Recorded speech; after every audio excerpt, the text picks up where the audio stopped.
Media. It's powerful. It changes people's Behavior and influence how they think in their everyday life. New media and social media have connected people in ways that they have never seen before. Politics affects everyday life, even in ways people may not realize. Mediator tells the story of a changing information world. Can media shape your beliefs and affect your political behavior? We recently went out to UW-Madison to interview political science professors. We asked them questions about how media can shape political behavior through people and young adults.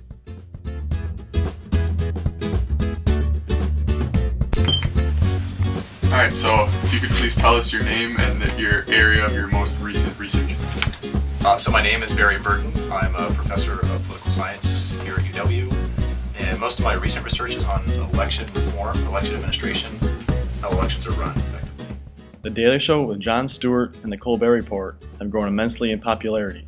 They're not just funny, but look a lot like real news. Can this lead to misinformation? I don't know that they lead to misinformation. They probably lead to selective information. So if all you know is from what you've seen on The Daily Show, I'd rather you know those things than not know those things, but there are a lot of topics that get left out. Those kinds of shows also pick up topics that are left out by other media, so it's complementary. One of our graduate students, who is in journalism and mass communication, is now left, and she's an assistant professor elsewhere, was doing research on the effects of The Daily Show and Saturday Night Live, doing experiments where some people would be shown clips from the shows, a variety of clips, and others not. And there were real effects. You know, when people were watching The Daily Show, they were somewhat more knowledgeable about politics. They were somewhat more trusting about politics, believe it or not. They were somewhat more willing to vote. So I think they largely have positive effects. It's really filled in a gap for a particular demographic that wasn't there.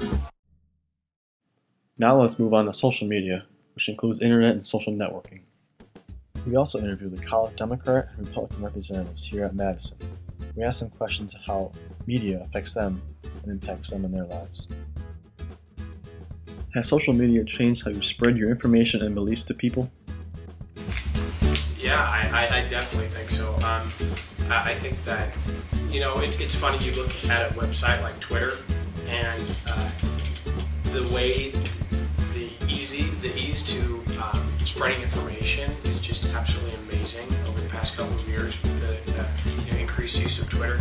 You're able to get news at a lot faster rate than you would by going to a website or watching it on the news. Our grandparents' parents grew up, not really grandparents, but more of our parents grew up in a generation where you always got your news, on the nightly news at 6 o'clock. And we're getting news 24/7 at a much faster speed and from multiple different sources. So I think that's really great to be able to have those different perspectives. I found out about Osama bin Laden's death because of Twitter. I happened to be on Twitter right at the time when the news was starting to break, and then I turned on the news and it hadn't even hit the news yet. So I definitely think that a lot of social media and stuff like that helps with the education process, and that's important, and it helps give a lot of different points of view. You have to be careful though, because not all sources are really that newsworthy, and they're not really that credible always, so you got to be careful about that. But definitely it's helped our organization spread our message a lot easier. We're on Facebook, we're on Twitter. What are your thoughts about how an increased number of people rely on social media and networking to obtain their political knowledge?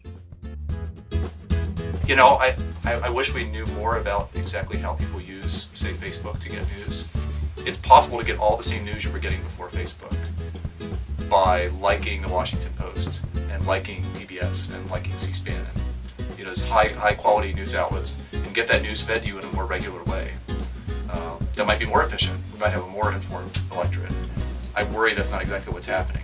I doubt the Washington Post has as many friends as TMZ does. So it's the fact that it's combining all this stuff. It's entertainment and news and sports and your friendships and all this thing all in one. I think that lets the politics not be as important as it could be. We conducted another interview with Alexander Toff, former New York Times employee. His questions also pertain to social media and how it impacted him. How has social media affected you personally while you worked for the New York Times? So I didn't actually join Twitter until this summer, which was around the time I was leaving my job. And I only joined it because I was thinking I would do a little bit of freelancing, and as a freelance writer, it's really important because it's a great way of distributing your work and making connections between people. When you're a staffer, unless you're using it in your day-to-day reporting, it's not that important. I found at least. But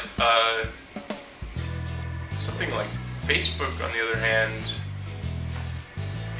or LinkedIn actually, I've heard a number of reporters talk about how LinkedIn is actually really useful as a reporting device, because people will post their whole resume, more or less, and if you're looking for something, you can find a lot of information about them that way. Less so with Facebook, because it's more personal life stuff. Offering support to underprivileged youth can help them be more engaged in their schoolwork and community, even after they leave school. I recently interviewed Latasha Shell of Kenosha Unified School District. She is the current coordinator of student engagement and equity. The 21st Century Community Learning Center is a federally funded after-school program aimed at helping kids do better in school. It was started by the No Child Left Behind movement by President Bush. The CLC gives opportunities to poor and underprivileged kids. I asked her questions that pertain to the 21st Century Community Learning Center.